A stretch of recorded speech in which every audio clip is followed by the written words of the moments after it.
to Game Aesthetic, episode 90 on Live with Sparky 3. Hope you're having a phenomenal day today, whatever day you are listening or perhaps watching this podcast over our YouTube channel, youtube.com/Sparky3. Give us a like on the video, subscribe to the channel, and be a friend, tell a friend.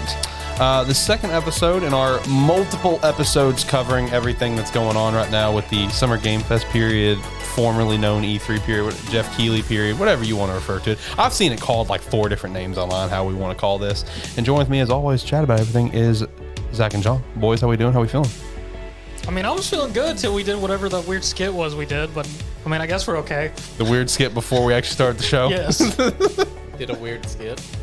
Yeah, whatever we just did, yeah. That might make it onto the website as a little bonus feature, so make sure to sign up to Sparky3.com and you can get access, maybe some bonus stuff like that. John, how you doing? How are you feeling today? I'm doing pretty good. I did enjoy just Zach giving me a weird look as I tried to figure out what that orange thing on your desk was there, and it turns out it's just sunglasses. Oh, yeah. Let me go ahead and pop these on.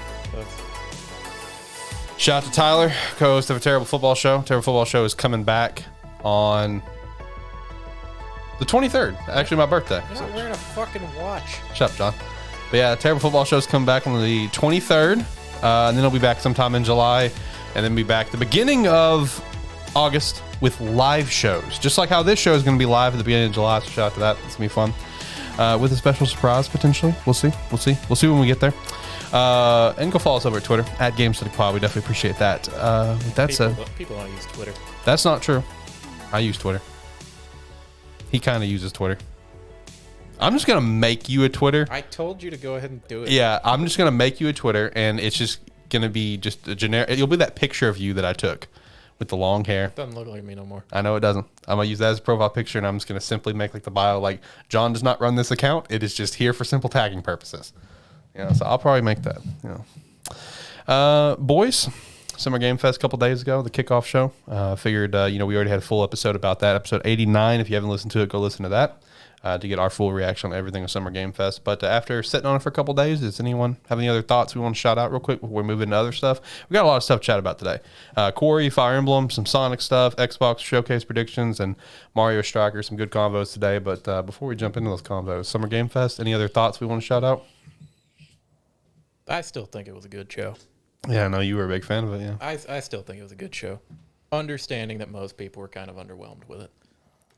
But, I mean, my opinion on it still stands. I don't know about you boys. I mean, it was still all right to me. Still more gameplay than I expected. I mean, Warhammer Dark Tide looks good for the next game from the Vermintide team, so. My opinion's still how it was the other day. And my opinion is also still how it was the other day, where I feel like the whole, we need E3 back is a knee-jerk reaction. E3 would be cool to come back, sure, but I think that mentality of it has to come back. Yeah, fuck Summer Game. I think that's a knee-jerk reaction.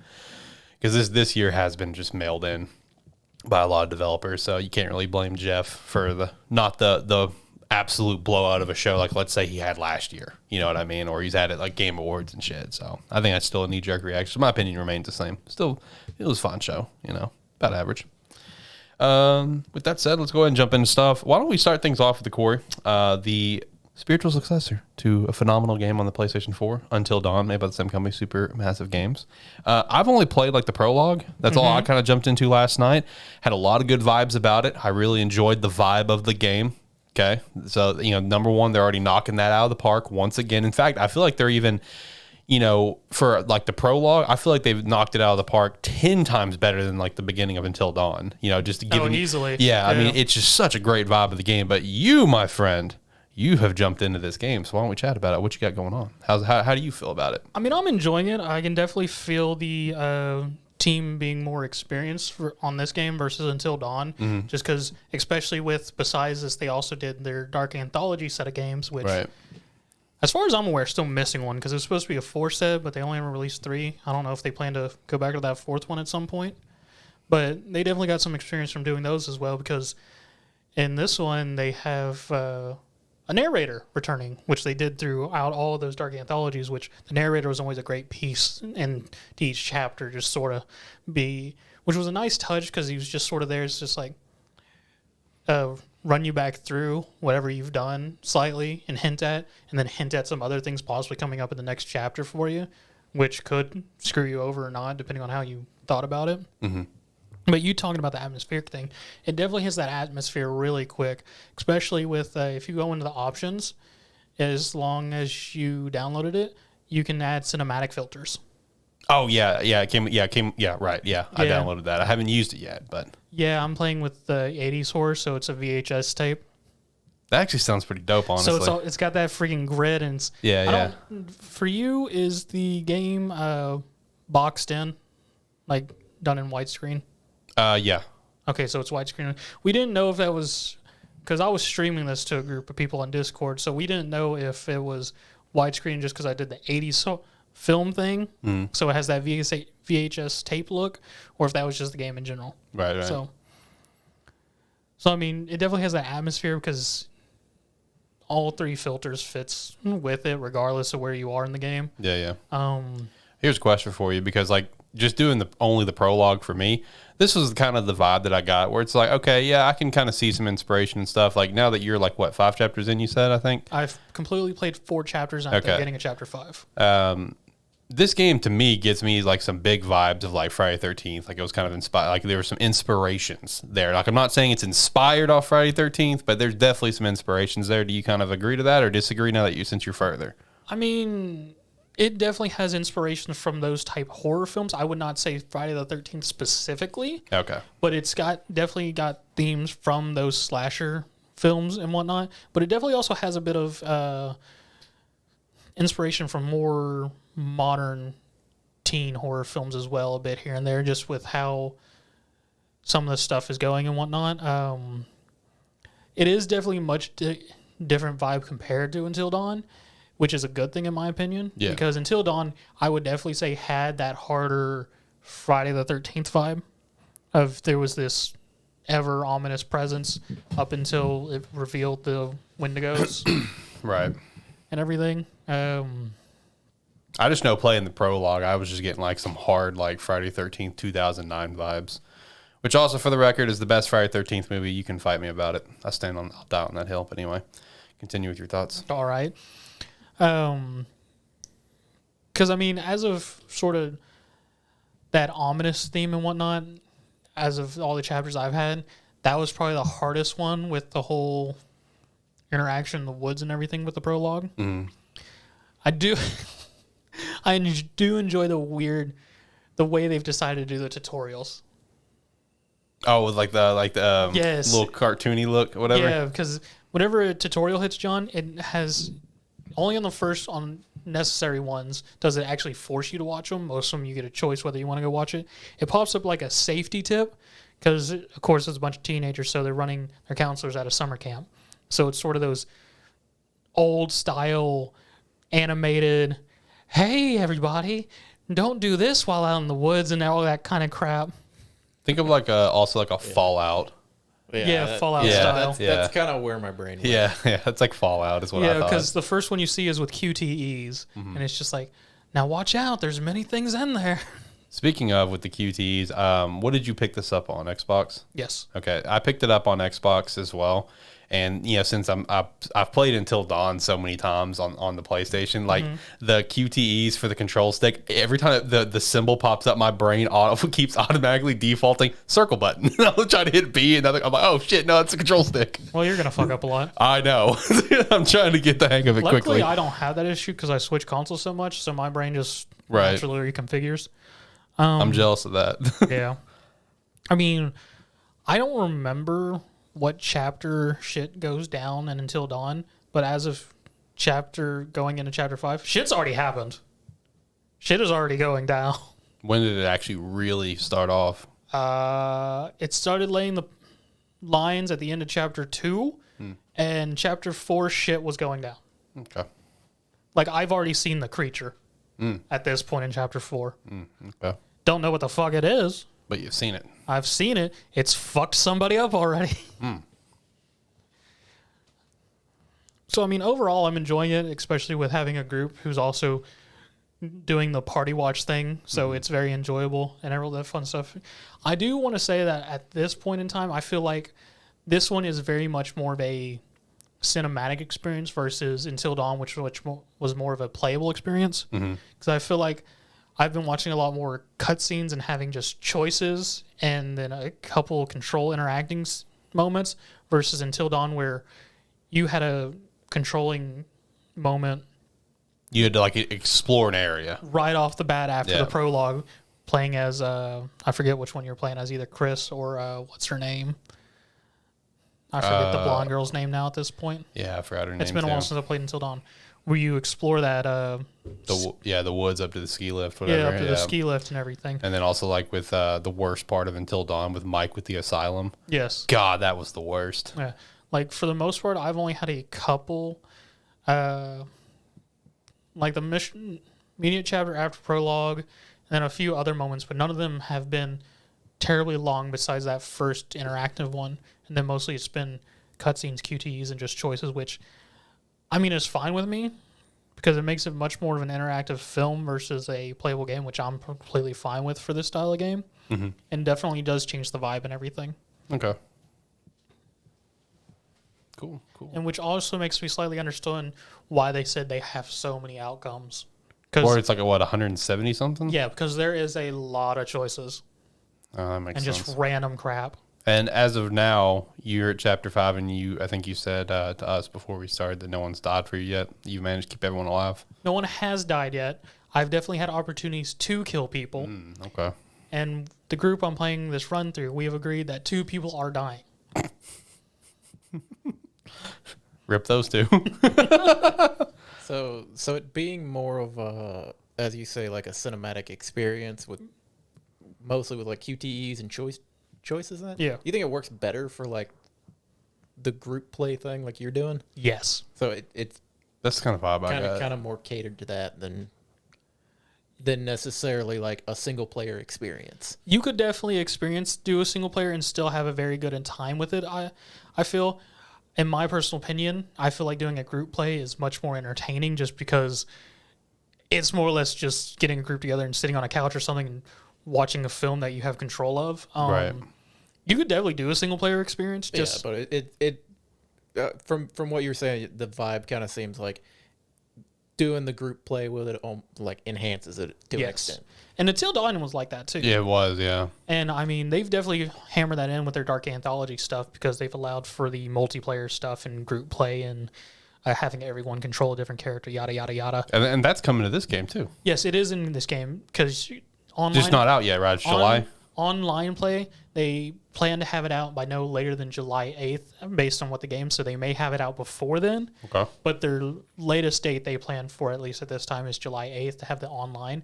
Currently, you can do a couch co-op, which is actually coming from the anthology stuff, where more or less everyone just gets on a couch together, or streaming or whatever. Well, streaming probably wouldn't work.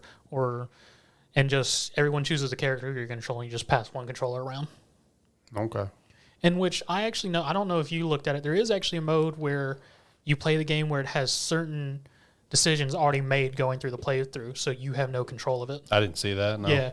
And I think it was just under New Game. I forget what it was called. I didn't pay too much attention to it, but I read it and it said some choices are determined already. So more or less, you're putting yourselves on a slight bit of rails by doing that. And I'm curious what a run with that's going to be like.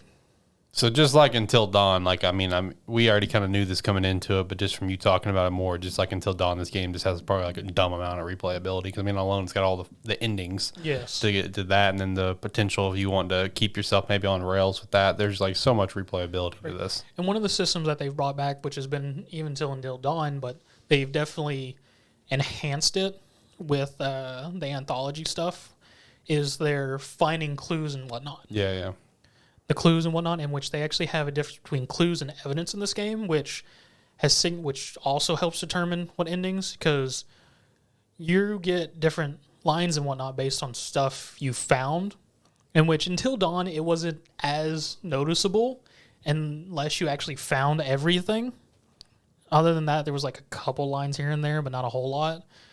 With the anthology, and I've already seen this game, is that you have actual different reactions from the characters and lines based on something you've managed to discover or find and whatnot, and they actually have quite a few categories of several things which will lead to something if you manage to find all of them and things like that. So that's definitely been a interesting thing, and they've also implemented a couple other things. Like there's QTE moments where it's just like it pops up on your screen. It's like, do you want to do it? You want to do it? You want to do it? And even because it just pops up in a big red line, and it's like you can press A for Xbox, and it's just, and even the tutorial how it's just like, hey, these pop up, and you can do them, and something will happen. But it may not be a good outcome you want. So you may want to think about that. Didn't Until Dawn have that as well? It did, but most of theirs were good outcomes. Very few of them were not good. Right. Because I remember it was literally at the beginning of the game. It kind of set it up about that, where it's like, hey, you have these moments to do extra stuff, but sometimes doing nothing is better. Yeah, like with the squirrel. Yeah, the squirrel was the first example. Yeah. So they've taken that aspect and just really taken it to a new level. A lot of the stuff that you started with Until Dawn, they've definitely made better and whatnot through the Dark Anthology games they made leading into this, all this stuff. That's why I said you can definitely tell it's a much more concrete group of developers who have worked on this game with some experience behind them. Gotcha. I'm looking forward to trying the multiplayer for it. Mm-hmm. That's one thing that I'm actually pretty excited to try, because I mean, like just last night when I was doing the prologue, me and Christina were doing it, making the choices, and that vibe, that fun, that interaction for the game, like you're saying, is still like in my opinion, like a peak experience for this game. That's how Until Dawn was. Yes. I've played through Until Dawn so many times, but just with different groups of people. And like, you know, there was one friend in particular who's not even a big gamer, but even he got like hardcore invested in watching this, where it's like we were out of town for work, and he asked me and Nick, like, hey, you going to play Until Dawn after work? It's like, yeah. It's like, I bet I'm going to come over to the hotel.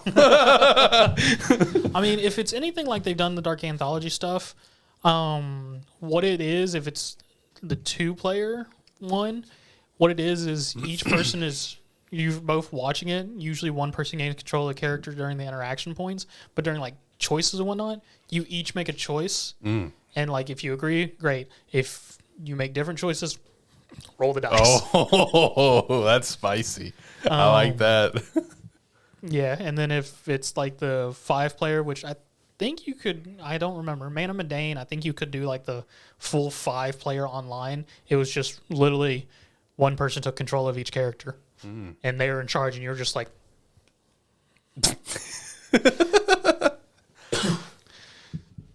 So, overall, Quarry's treating you pretty well. 5 so chapters far, so in. good, yeah. My first impression was very positive, and I'm looking forward. I'll probably play it more tonight once we're done recording and I get this episode uploaded. I'll probably dive into some more of it tonight. So, I'm looking forward to it. How many? And I know you never played Until Dawn, but you've watched a lot of playthroughs. Is it going to be the same thing here? We're going to watch a lot of Quarry playthroughs. Depends on how long the game ends up being. If I end up watching a lot of playthroughs, but yeah, Until Dawn, I think I just watching playthroughs. I think I watched 8. Damn, That's a lot. And it's sort of funny because I know you're not a big horror game person, John. No, not fucking all. And like the group I'm doing this watch play with, it's actually a Discord I'm in with Keontae that I mentioned before. It's like as I was playing it, and like once it finally got sort of dark and was going stuff, Keontae said said in chat, he's just like, I don't like horror games. Like, good thing I'm playing, man. You just gotta deal with it. No. In those style games, if it was me with control, it'd get dark and it'd be like walk down that. It's like walk in this dark forest or something, or walk down this dark hallway. I'm like, fuck that. I'm not going over. I'm gonna stand right here until the sun comes up. It was also like, you know, I know I remember you told me that you backed it on Kickstarter when the Friday 13th game was going to happen. I think you both did, right? I backed it, yeah. Yeah, and I did too. I remember you telling me that's like when you got the game and like Jason was coming towards you, you would just like freeze and just stop and just let him kill you. Like, oh, well, it's done. Well, yeah, because that was one where like I'd be playing and it's like you turn. It's like I'd be like, I wonder what's over there. Turn, look, see him staring at me. And I'm like. I'm dead. I just, you know what? We'll try this again later. Okay. Quarry's definitely going to be a great pickup if you've got some friends to chill with you on the couch or on Discord or something like that. Easily. Yeah, it's going to be a great pick, as long as you're into horror games, of course. Yeah, I will say going into the release, the reviews were popping. It's a solid game. Yeah. So far. I think it started off with like an 82 on Metacritic, which is pretty solid. That's a good start. So I mean, it's getting some pretty solid reviews there. Let's hop over to Fire Emblem Three Hopes demo. We'll chat about this real quick. Get to play the first 4 chapters. Your progress can carry over, which, I'm digging this. While this is the first one not first one, I did try Triangle Strategy. Well, this is the first one that I'm digging into and actually getting to the point where it's like, can't play anymore. I do like the fact that we're kind of getting like a little bit more back into the era where demos are kind of coming back, because there was a brief stint where that really wasn't a thing. At least with Nintendo. Yeah, at least with Nintendo.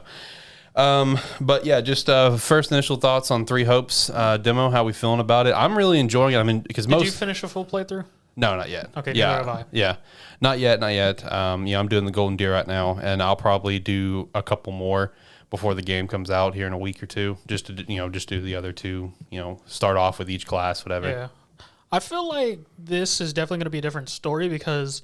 Yeah, it's completely different universe. Well, besides that, I mean, just because it's doing in the slight style of how Three Houses was, of you build up your class and whatnot, and you can switch class at some point, I assume. Yeah. And everything, and it has the class advantages and disadvantages and whatnot and everything, but it's going to be more focused on the second half of Three Houses, because as of on my Blue Lion run, the 3rd chapter, I believe it was either 3rd or 4th, I can't remember, as it was starting, it was already, and this is after only their first mission, which already revealed that Toman's a prick. Hey, he's evil, guys, get rid of his ass. Yep. It was already just doing the whole Fargus Kingdom thing of I already forgot his name, uptight fencer guy, Felix, is that his name? Oh yeah, Felix. Yeah. I wasn't sure which character you were referring to. The Fargus Kingdom, Dimitri's uncle and whatnot's already trying to take over, and okay, so the revolt's happening. Yeah, the revolt's already happening as chapter 3. Okay, that's really interesting to me, and I was kind of curious about that because, like, in the Golden Deer route, right, that I'm doing, I'm now setting up for the second mission with the class, and when setting up for the mission, they made little comments where it's like there's a revolt happening in the kingdom, there's a coup happening in the empire, and I'm just like, okay, this is actually pretty cool and a welcome change, because like if you've never played Fire Emblem Three Houses, chapters 1 to 11 or 1 to 12, whatever part 1 is essentially the same thing but with different houses. Yes, that's your game does not change really in terms of story until part 2. So the fact that we're already at the second chapter, third, whatever it is, second or third chapter, and we're already now getting into these branching storylines depending on who you pick, I thought that was a neat little touch, because like the moment that I think it was like Cynthia said that, because like ours is the whatever country claw it's from, the Almalians, whatever, they're invading the Leicester Alliance. Yeah. So I'm just like, and then that's when they mentioned, I need to ask Zach about that, see if he's got the revolt going on or not. Yeah, no, the revolt's already happened. So like the stuff that sort of leads into the second part of Three Houses, which leads to the time skip and everything, this shit's already happening right at the beginning. I'm just like, God damn, that was quick. That's actually pretty dope, and it kind of gives me hope for the rest of the game, where it's like, for this game, they took all of the good of Three Houses and really amplified it, where it's like they're really kind of hammering out that, yes, this is truly 3 different routes. Because again, your route doesn't change until part 2. And yeah, I mean, that's just the fact of it. Because I mean, like, even going through the multiple parts, like, you will go to the multiple, like, areas, the Alliance, Kingdom, or an Empire, like in part 1 with the house that's not the right, the correct house, whatever. Because like in a realistic world, right? Like if you were in that world of Fire Emblem for real, if you're playing Empire or the Golden Deer, besides the fact that Byleth is, so strong, why the hell would you send one of them to go take care of Sylvain's brother? That would be a kingdom issue, you know what I mean? So it's stuff like that where it's just like, it's still a fun game. Love the story, love the characters, but it's like, okay, that's little niche things. But it's kind of cool to see that in this one, it is truly 3 different routes. And it is also a nice touch with the Three Hopes, is just like the immediate flip of just like, hey, Byleth was our character in Three Houses and was a great hero. Just the immediate flip of the first thing is just like, nah, Byleth is sort of an ass. Yeah, complete asshole. Yep. I'm not as far as you guys are. I haven't picked my house yet or anything. Yeah. I just played a little bit this morning.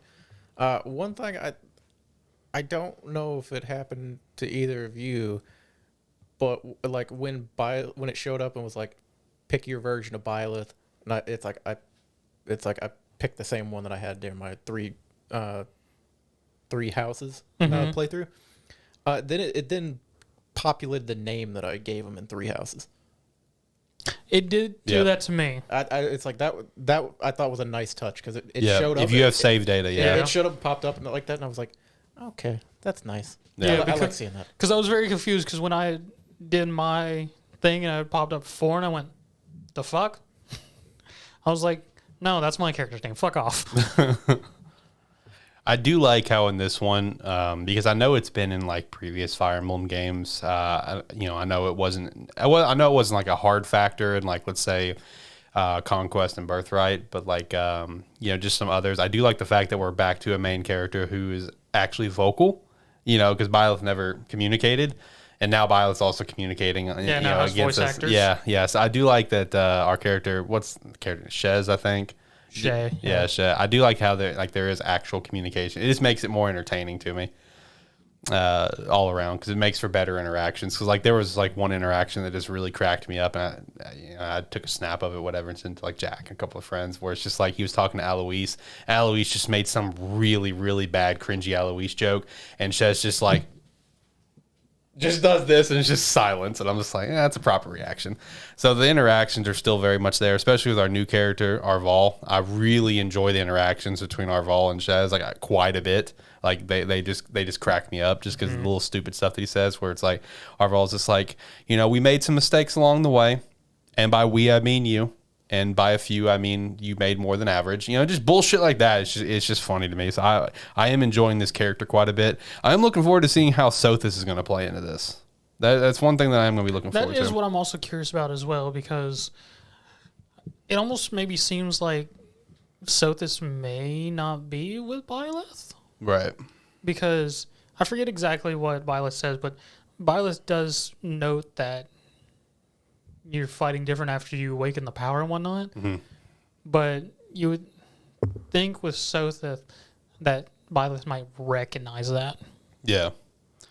I also want to shout out that I did appreciate the actual intro of the game, just kind of showcasing the war again, or another version of the war.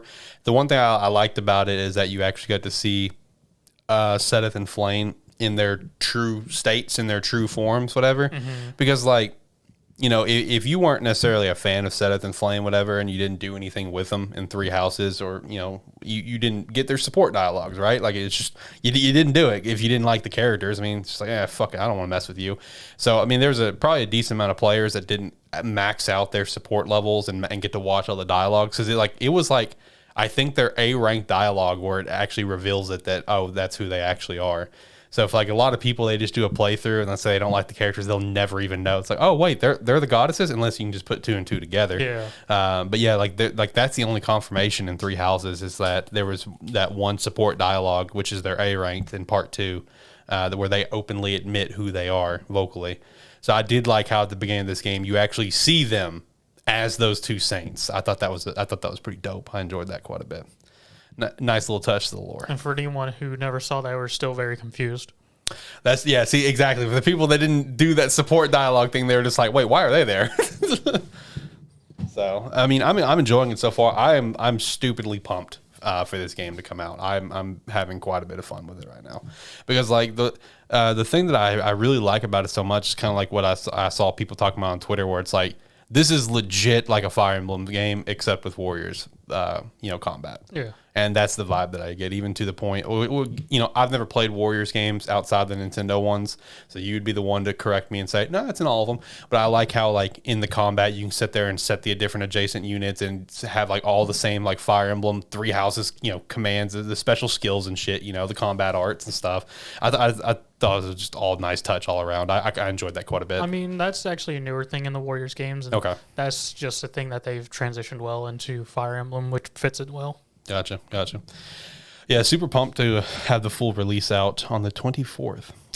Next up, let's chat about Sonic real quick. I'll chat about Sonic real quick.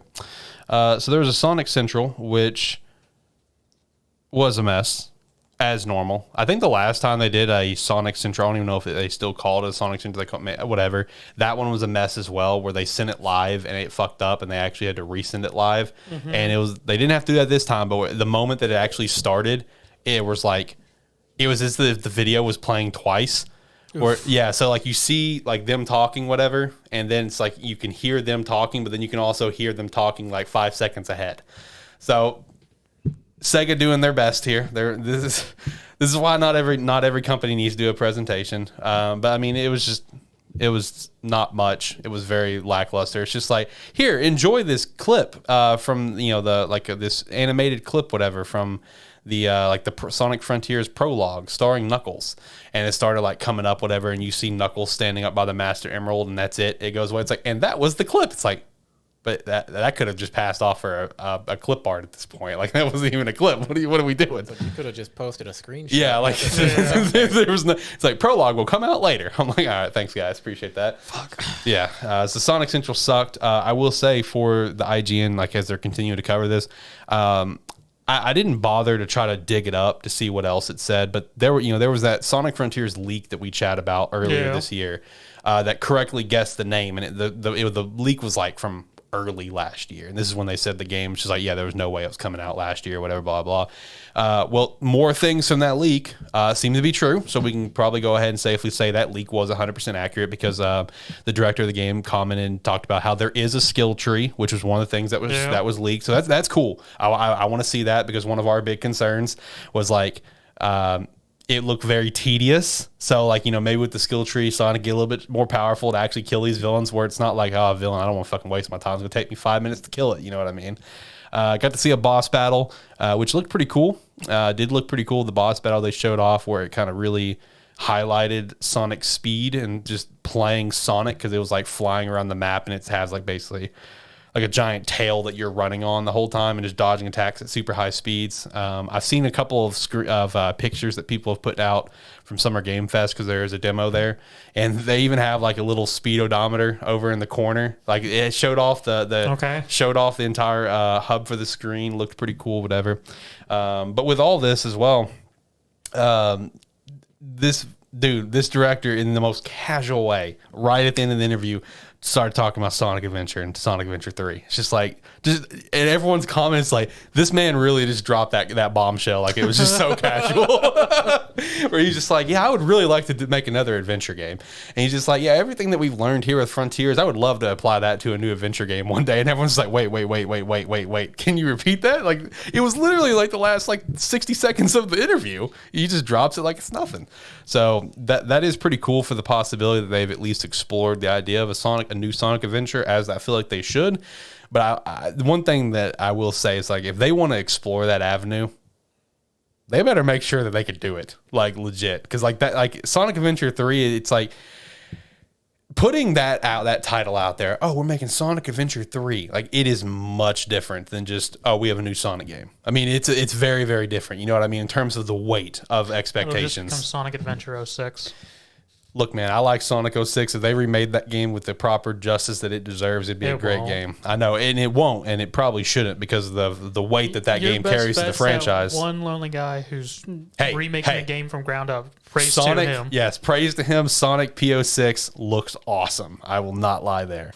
But no, I will say that one thing that I thought was very interesting, where it's like, that's a very odd approach, because you kind of shot yourself in the foot. Is apparently, like, the clips that we've seen so far from IGN is from an early build that was confirmed. It's like, why would you show that? Because we've seen what's happened now, where everyone's like, this game sucks, delay it. I'm even in that boat, if that's what it looks like. That's interesting, yeah. But, like, the thing is as well, like, I saw, I don't remember his name, but he's one of the guys who's currently on, like, the new version of X-Play today, whatever. Yeah. He got a chance to play the demo at Summer Game Fest, and he says the controls are stupidly smooth, and it feels so fun to play. So, like, from people that have gotten a chance to play the demo at Summer Game Fest, apparently it's awesome. But then you show off this early build that's got the backlash that you've got. That is really interesting why they would do an early build video versus something more recent. Maybe it's just because they're showing it off at Games Fest to people that are there already. Exactly. My only guess is maybe they're just like, they're like gun shy, because it's like, let's set the expectations really low and give them the early build. They could be setting the expectations low, or they might have only focused on getting the demo ready. Yeah, trying true. to get it there, and then it's like when it was time to like basically packaged the demo so it was good to go. They went, "Oh fuck, we forgot we forgot new videos." I mean, I'm still looking forward to this game, but I'm going by just what people are saying. I mean, if everything they're saying is true about the demo, it gives me a lot more excitement for this game later this year versus what we've seen out of IGN. Yeah. I'm also excited for the possibility of a Sonic Adventure 3, but I'm horribly terrified of that possibility. I will say the one thing that I would love to come out of anything, like if they made a Sonic Adventure 3, I know they won't do it, but they need to capitalize on it, and it's a shame they haven't capitalized on it anyway, is they should make a mobile game for the Chow Garden, and that just strictly be a mobile game. That would be awesome. I would play the shit out of that. I love the Chow Garden. Chow Garden's great. I spent a lot of time in the Chow Garden in Sonic Adventure 2. So that would be pretty cool. All right, let's hop over to Mario Strikers Battle League, because I have played. See, here's the sad part, guys. Is it though? Here's the sad part. I've played 2 hours of this game, and I feel like I can talk about everything about this game. I mean, that seems to be on par with every other Mario sports game that gets released. Yep. It gets released. Have fun with your 2 hours of content. Yep. We'll see you in a year. And what's worse is I feel like out of this is now the third one we've had on the Switch. In my opinion, this is the worst one that we've had in terms of content. Because let me stress this, guys.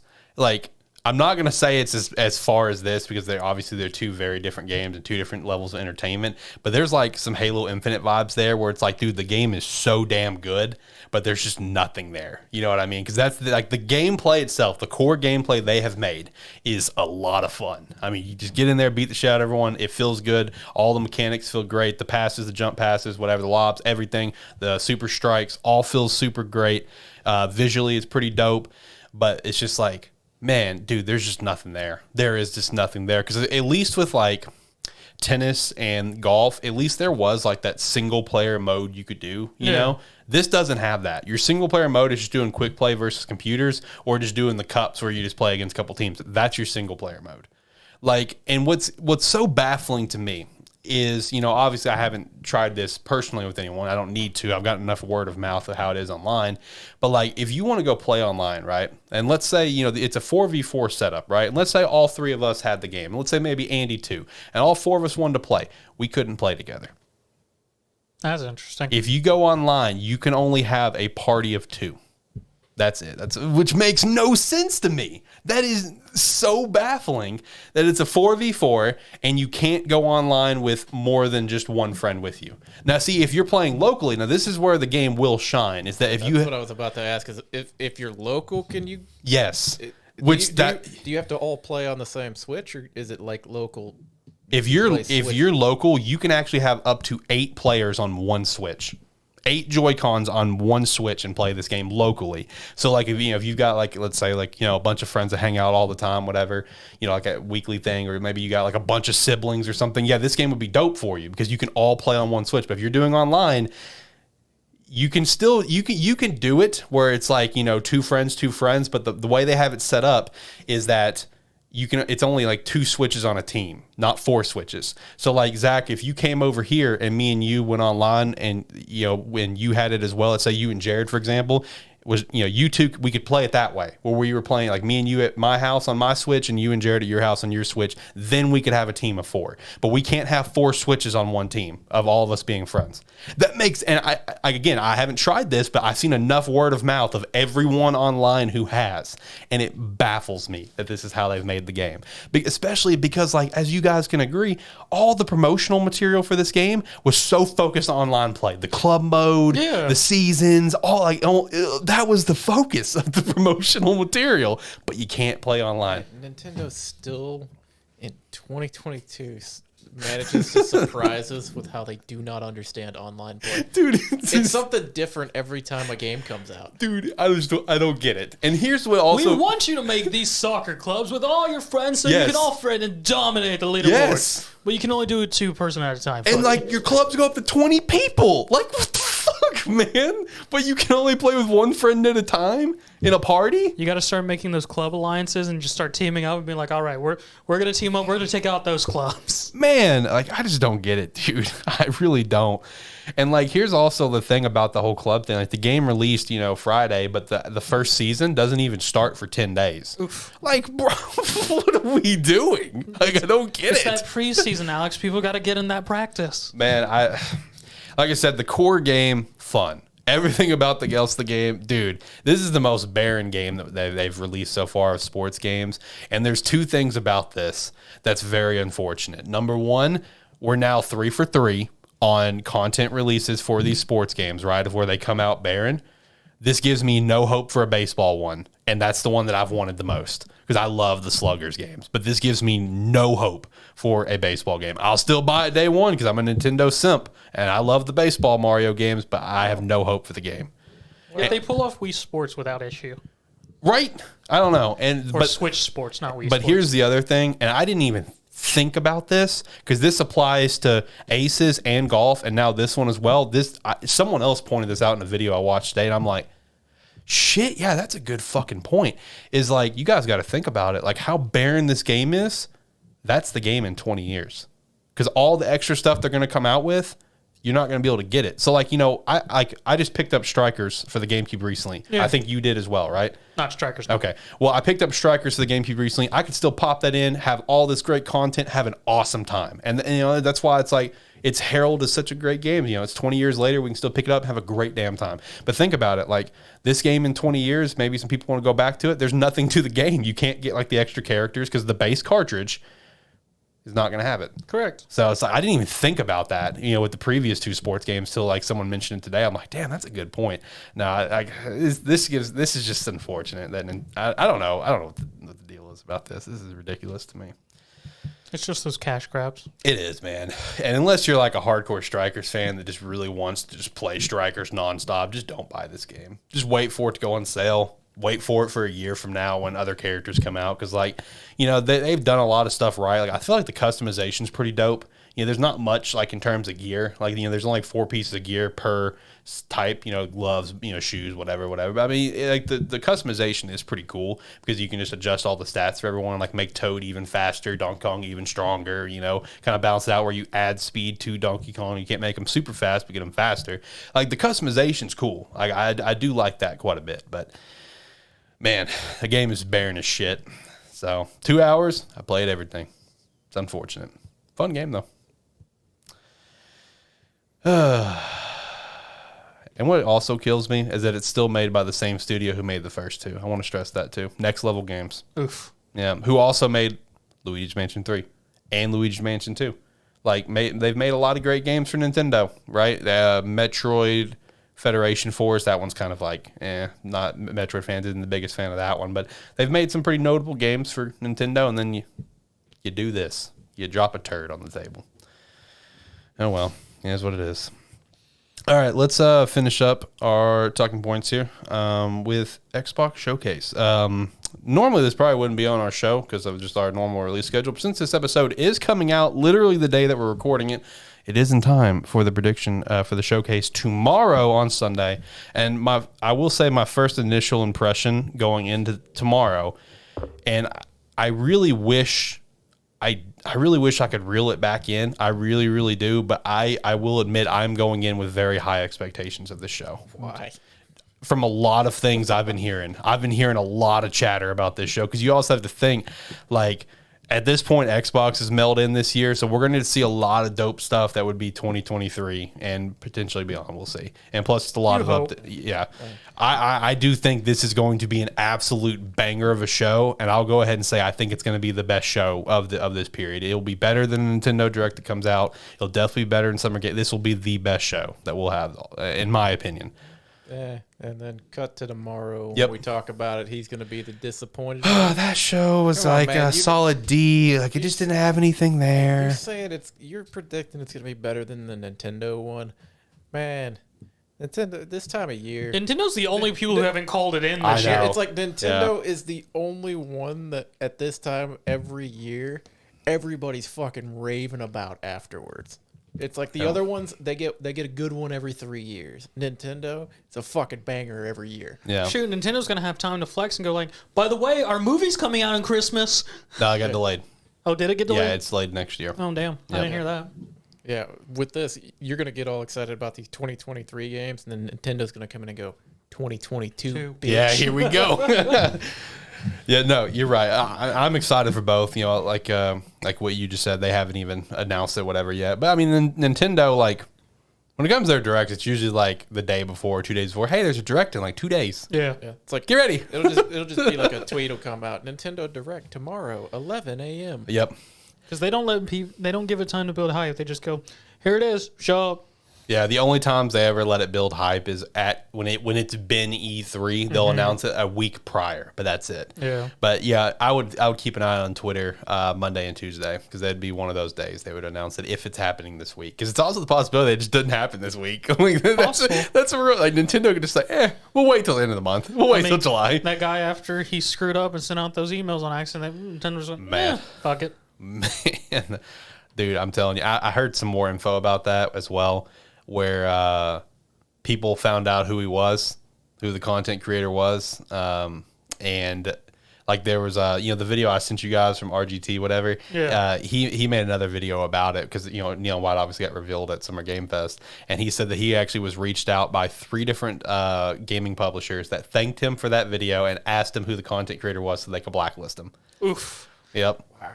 Yep. So like.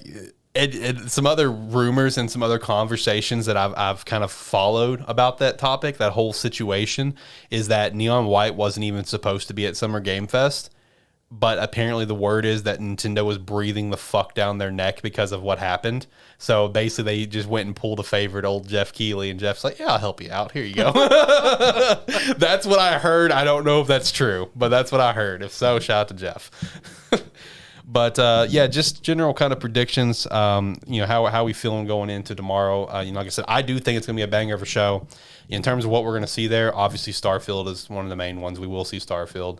I don't think we'll see Redfall. That did get delayed out, whatever. But I feel like there wasn't enough hype and kind of conversation behind it to begin with, where I feel like, hey, it's just delayed. We'll see it later, sort of thing. I don't think it'll be at this presentation. I mean, I could see them doing another just cinematic trailer just for the hell of it if just they really want to. Remind you what it is. Like, hey, this is a thing. Because, I mean, it is going to be Microsoft and then Bethesda focused. Yeah. So, I mean, it's a Bethesda project. So I feel like there's a chance that we're going to see at least something from every Bethesda project currently. Hell, I wouldn't be surprised if we saw something for Fallout Shelter again in this. I do like some Fallout Shelter. I think I'm gonna stick with what I said previously, where it's like Starfield is absolutely happening. I think they're leading the show with it because just go ahead and get out of the way. It's your big one. Everybody knows it's there. Just go ahead and talk about it. You cannot end another show with Starfield, especially since it got delayed. It's like you cannot end another show with it, which is why I'm sticking with Fable as the ending show. See, I'm sticking with it as. I do think we'll see something Fable tomorrow. If they're bringing it in, that's going to be their big hitter. Right. I don't think they have anything else that's going to top it. See, here's my thing about it. Fable would be a nice one, but it's just been radio silent. I mean, there's always a chance it comes up, but it's just been radio silent. The thing that I'd be curious to see as a show closer, since we did just see a title reveal, Dragon Age, Dreadwolf. I think that will be talked about. It's like I could definitely see it being talked about, but I don't know.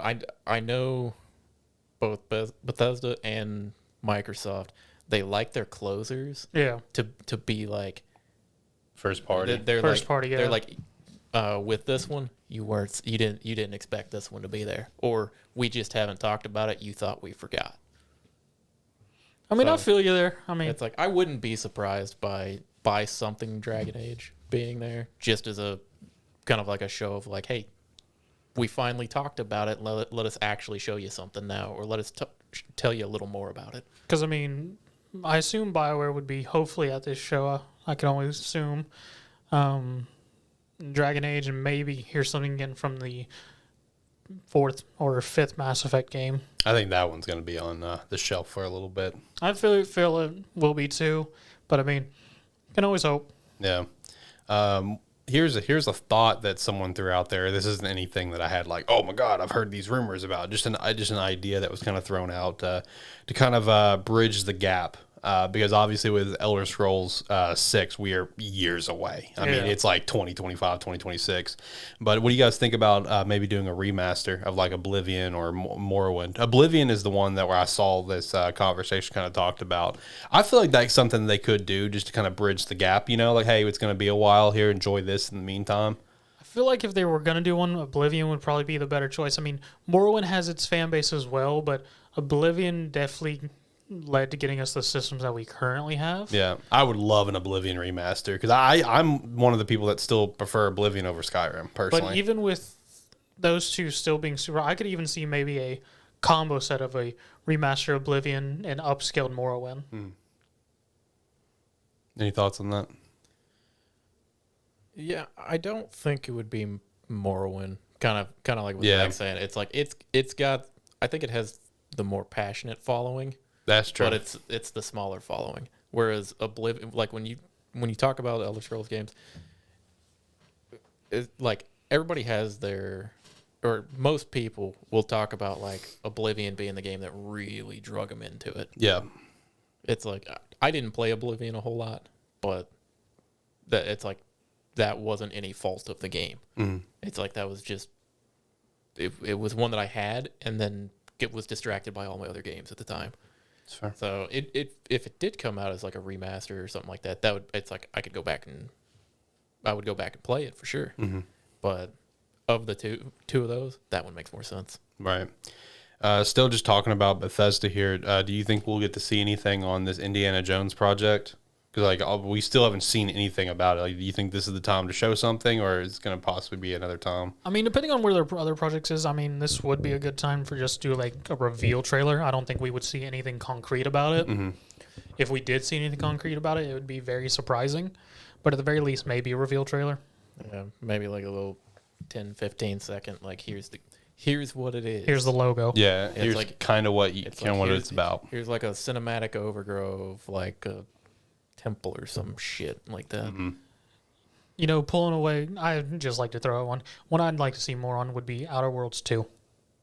Yeah, well, it's been a while since we've heard It was any the update. last E3 Okay, yeah. is when they first announced, and we got that. Yeah, it was 2019 E3. Yeah, we got that super meta trailer for it. That's right, yeah. It was either E3 or Game Awards. I can't remember. It might have been Game Awards. Yeah, I can't remember either. I will also say this, just so we squash this for anyone that listens to the show pretty regularly. Whatever I chat about that possible Gears of War collection. Nope. Yeah, that seems to not, dude. It doesn't even exist. Like that is not a thing apparently. So big rip on that because that'd be super cool. I do think there's a possibility that we see something Gears at this show. I'm standing by that, where it'd just be like a Gears 6 reveal or It's just more a title card. It's more stuff for Gears Pop. The mobile game. Oh, yeah. But that collection is dead or never existed to begin with. Yeah. And then, like, as far as Bethesda goes, Elder Scrolls 6, you can toss that shit out the window right now. No chance. It's I like, mean, Except maybe, like, if they did a remaster of something, Todd Howard would be like, we're working on ES6, but we don't have anything. Enjoy this. Yeah, it's like, if anything, it'll be a mention like that. Yep. Or like I said previously, where all it would be is a fly-in like we got previously, and we would get the name. Yeah. It's like we would get Elder Scrolls 6 sub-name, Yeah. and that would be it. I mean, if we're going to get anything Elder Scrolls, it would probably be ESO related for the next expansion. It would be, which is what, like High Rock or something? I don't remember. Okay. I don't keep up with ESO, but I know they have another expansion planned. Yeah. I mean, yeah, ES6 is completely out the window because they're going to want all the hype levels on Starfield. So, like, again, if they even acknowledge ES6, it's just going to be because, like, if maybe they did a remaster. Like, that's it. I mean, because their focus is on Starfield. Outside of Bethesda, let's chat about Rare real quick because there's a couple things about Rare we can chat about. Do we think we'll see Everwild here? Because there was a lot of conversation that Everwild had to like get completely rebooted. Because, like, if you guys remember, it was like the gameplay was they were trying to build it where there was almost like no combat. Yeah. Something really stupid. They had to reboot the entire game like a Prime 4 situation. Do you think we could possibly see anything Everwild here? Because I'm going to say no. hadn't been long enough. Yeah, I agree.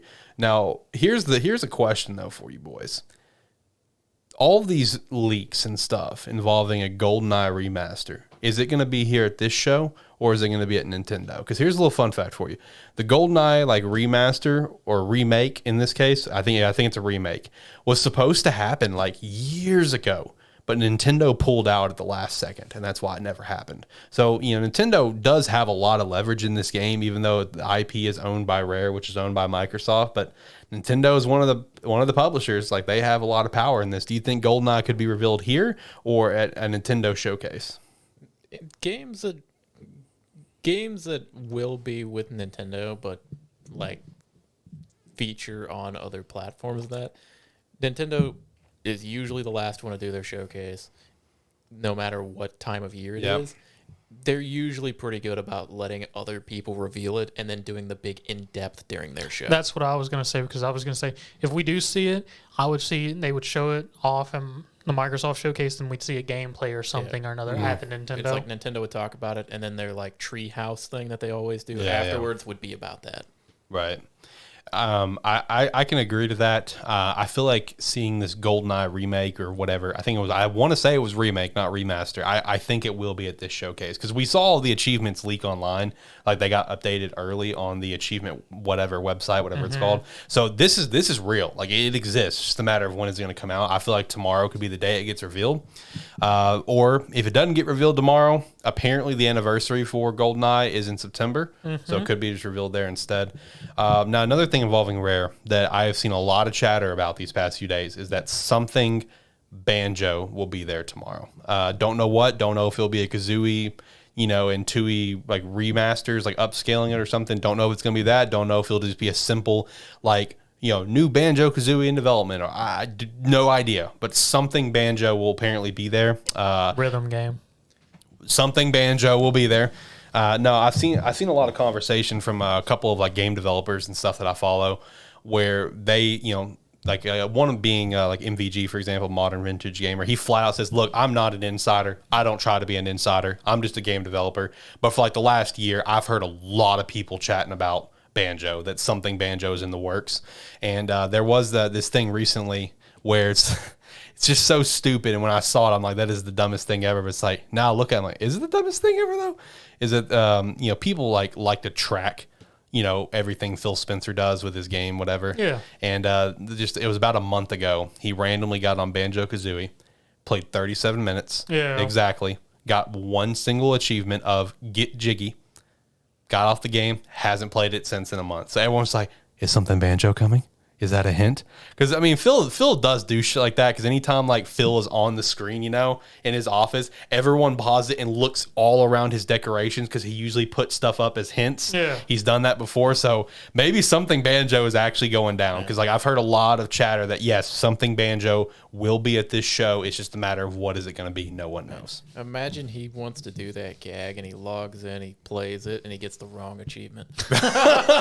Dude, right? It's like he gets the achievement that's wrong. He's like, how do I get them to take this off? He has multiple trial accounts where he does that shit. Yeah, but still, it's like you can do trial runs all you want to. When it comes down to doing the final one, everybody can fuck it up. That's true.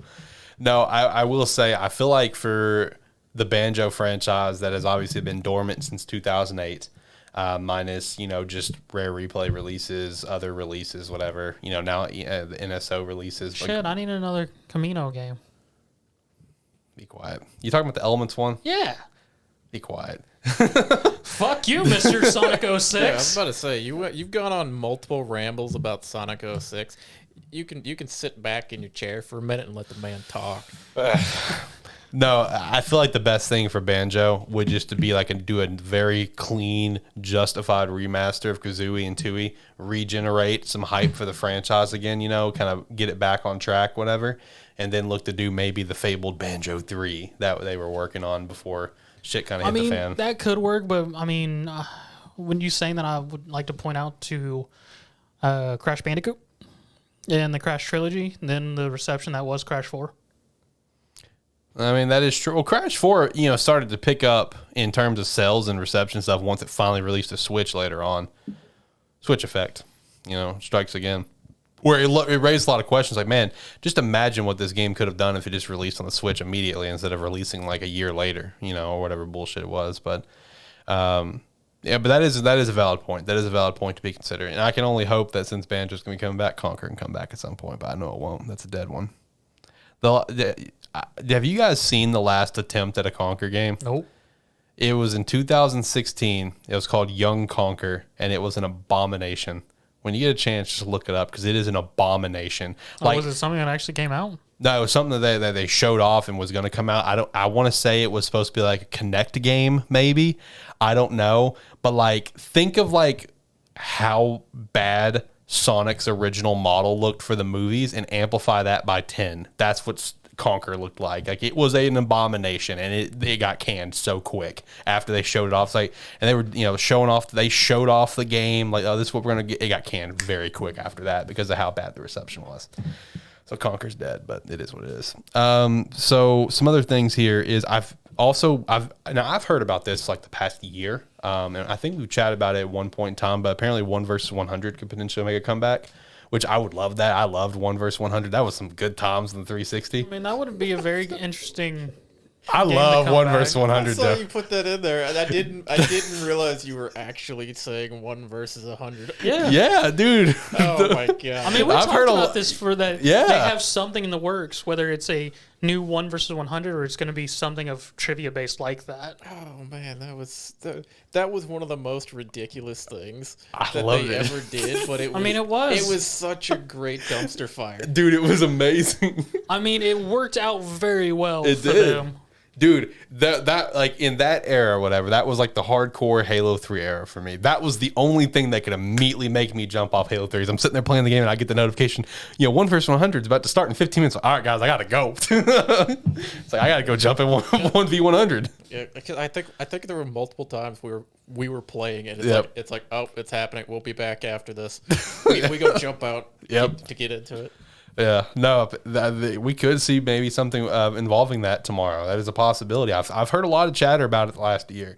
And, one thing to also kind of add into the mindset of like, this could be really possible. I've got it in our weekly wrap up, but there was the confirmed partnership between Xbox and Samsung is something that we've chatted a lot about before, that Xbox is looking to try to get something native on a smart TV or maybe even TVs would come packaged with an Xbox controller. So we'll see if that happens with Samsung. I don't know. But, now Samsung smart TV is going to have Xbox app already like pre-installed in TVs. So like a 1 versus 100 would be a dope game just to sit there and just like, queue up with your family or whatever on your TV. Would. So, I mean, I do think that this is actually a real possibility. But also shout out to that Xbox and Samsung thing. That's one that we have followed for like a year now. That we've been following. There's been hints about it. They've been working on it. It's just who was going to be the TV. I think at one point we chatted about LG being the possibility. But so shout out to that one. It feels good to see something come full circle, because there's a lot of stuff. Because I remember you telling me it was one of your friends or family or whatever was listening to like all of our old episodes. I feel sorry for that person. Where they're just like, hey, did anything come out of this? No. Nope. So it's nice to see something came out of something for once. Let's go. I imagine Hellblade will probably be there tomorrow. It's been a while since we've seen anything on Hellblade 2.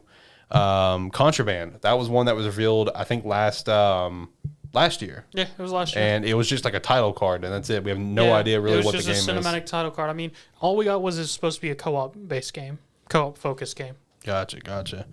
Apparently, there's a Minecraft RTS in the works. That's something I've heard. Yeah, I've heard a lot about that, too. So we'll see about that one. And then any third-party stuff, I imagine Plague Tale will be there for sure, because I've seen some stuff where Plague Tale Requiem is actually going to be a day one release on Game Pass. Okay. So I imagine something Plague Tale will be there. Maybe Arc 2. That was revealed last year. Yeah, sometime last year. And then maybe finally Sea of Thieves. It's still set to be... Ubisoft says it's coming out this fiscal year. Granted, we all kind of chat about that where we think they're just going to kind of slide it in. Not Sea of Thieves, sorry. Me and John both like, the fuck you mean Sea of Thieves? Not Sea of Thieves. I was like, he messed that one up. Yeah, I did. Zach noticed. God. You mean Skull and Bones? Thank you, Skull and Bones. Thank you. Yeah, Skull and Bones. That's still set to come out in this fiscal year, even though we still think they're just going to kind of like slide it in right at the end and just like, all right, it's out. And it's going to move they might as well because they've definitely missed their zone for that to really pop off. Missed it by years. Considering that was a project coming started up on a decade or so. Yeah. Considering that was a project that was started after the reception of Assassin's Creed 4. Right. No, I think tomorrow is going to be an absolutely phenomenal show. Avowed, obviously Starfield. Apparently Kojima is set to be there, which I saw there were some rumors recently about his new game being currently titled Overdose.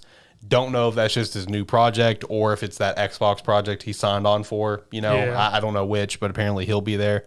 Banjo is the one that I'm going to be very excited for if that's actually true, because I've seen a lot of chatter there. I think it'll be a great show though. I'm very pumped up for that show. I mean, I hope it's a big show and not just a focused on Bethesda projects with Microsoft. Which also, speaking of that, now that, you know, they've bought like Activision Blizzard, which in my opinion is bigger than Bethesda, like, are they going to change the name at some point for these showcases? Like, is it going to be like Xbox, Activision Blizzard, you know, Bethesda showcase, or are they just going to drop it all and it's called X? Because they're continuing to get so many big publishers. It's like, why does Bethesda get special privilege and stay on the showcase title? Because you know? Bethesda's a name that people will see and go like, oh, I'm going to watch that shit. Yeah. But Bethesda still holds, like, throughout, like, they had some rough patches with, like, Fallout 76 and that, but they still hold that, like, they're going to make something that people are going to want to play. Yeah. Whereas, That's fair. Whereas, like, Activision Blizzard, still not the best name right now. It's Fair. like people are still a little sour on it. So I wouldn't see a name, like, changing the name to it anytime soon. Gotcha.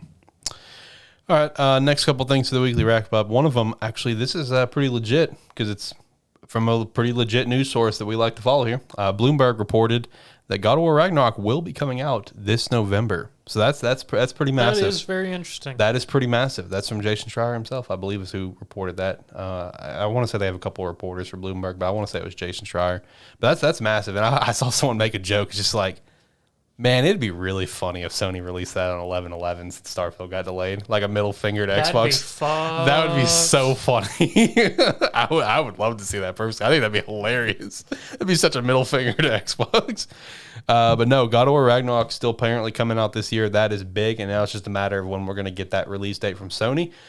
There could be, you know, I know it seems kind of unprecedented, but like there actually could be another state of play this month. I've seen some talk about that, but this next one literally just be one of the, you know, single game focused, being God of War. That is a possibility. At the end of this month, we could get another state of play designated to God of War.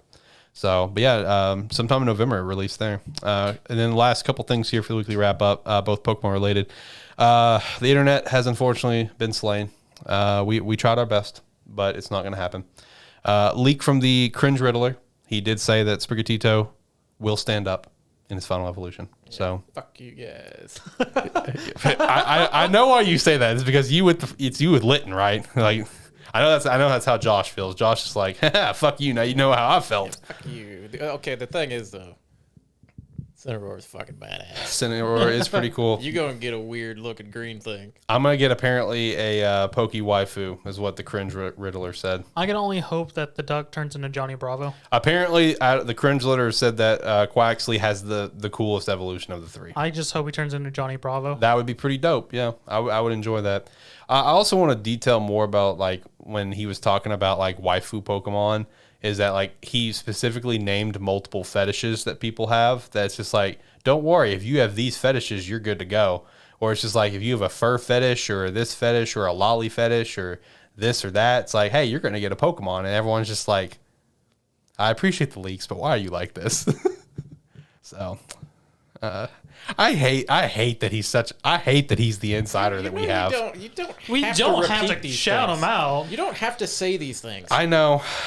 I know, but here we are. You're just defeating yourself at this point. He's just saying it because he's saying, well, he said for these people are him. That is not true at all. Not true in the slightest. You're just highlighting it, hoping more people stand up with you. Nope. Nope, not at all. I mean, if you're into that stuff, cool, you do you, but no thanks.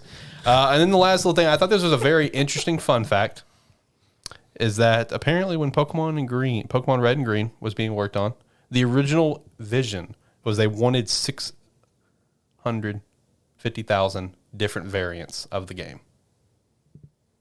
Which is insane. That would have been some shit. Yeah, like, so the director detailed it more, or I don't know if it was the actual head director of that time or just someone who worked with it as well, is that the director's vision was that every cartridge was assigned a number, essentially. So every game was going to be different in some capacity. So like every Pokemon that you would catch, their ID number would be designated to that game.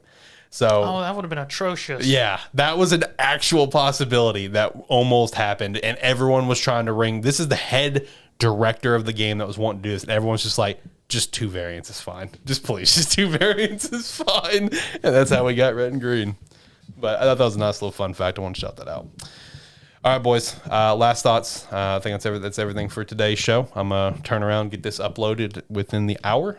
And then we got a big show tomorrow for Xbox Bethesda Showcase. Excited for that. So, yeah, last thoughts. Anything we chat about today? I mean, one last thing I want to mention about the Xbox Showcase is hoping to see some very interesting things from their indie corner that they usually do. Because we usually get quite a few interesting games from the indie developers that are under Microsoft. So Fair. John, any last thoughts? No, I do agree with Zach, though, because I will say during the Xbox showcases, usually their indie section, like 2 to 3 of those games always end up on in my library that I've picked up. So it'll be interesting to see what we see this year. Yeah, I'm pumped up for tomorrow's show. I'm ready to talk about it, ready to watch it. It's going to be a great time. I guess that's that. We can hit the music and get ourselves out of here, boys. Ronnie. Last thoughts. Let's get out of here. Like, comment, subscribe, rate, whatever your platform allows. It does help. If you're watching on this YouTube, you can hit that subscribe button to help us build that community. I greatly appreciate it. You can also hit that bell to notify you when the rest of our videos for the week come out, plus any future videos that we can upload throughout the year. Thank you very much. Bye. Made it to the end of the video. Thank you very much, and hopefully you'll still be here with us for the rest of the weekend, since we got another show tomorrow. Do everything they said more. Definitely come back tomorrow for episode 91 to chat about Xbox and Bethesda. 92, as long as the direct happens. 92 will be based on that direct, and I probably as well as the Xbox showcase, the extended showcase on Monday. That will probably be episode 92. It really just depends on if the direct happens this week and how awesome the direct is, you know what I mean? But make sure to go check out the merch store, sparky3shop.com. Sign up for the website, sparky3.com. Sign up for free or for $5 a month, support us further. Join the Discord, link down in the description below, and check out the other shows like Anime Plus, Terrible Football Show, Talk About Movie Stuff, and Spark Park. That said, see you guys tomorrow. Bye.